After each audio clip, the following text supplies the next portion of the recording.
हो सर बोला. बोला राजवीर साहेब, काय म्हणता सांगा. चाबुकाने जाणवलीचं स्मटचा रोग आहे.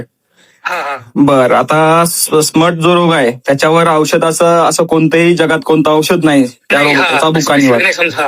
त्याला एकच काम करायचं, त्याचे हे गोळा करायचे, वरचे जे काळे पडलेले आहेत हो हो हा ते तोडायचे. हा. लेबरचा पैसा बघा, माणसाची विचारश्रेणी कशी असते की लेबरला पैसे कुठं घालावेत, एखादं औषध मारावं. हा हा हा औषधाला जातात 500 रुपये आणि लेबरला जाते 2000 रुपये. 2000 रुपये. हो पण त्या औषधाचे 500 रुपये, गड्याचे 500 रुपये, दिवस गेला 1000 1500 गेले, हे कळत नाही शेतकऱ्याला.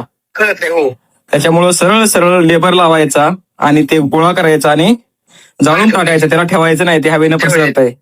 हो हो बरोबर. हा, आणि ते खोडव्यामध्ये जास्त येते विशेष म्हणजे. जास्त खोडमध्ये. हो बरोबर. आणि दुसरी गोष्ट, जर आपण बेनं जर व्यवस्थित ट्रीट नाही केलं तर ते वाढते.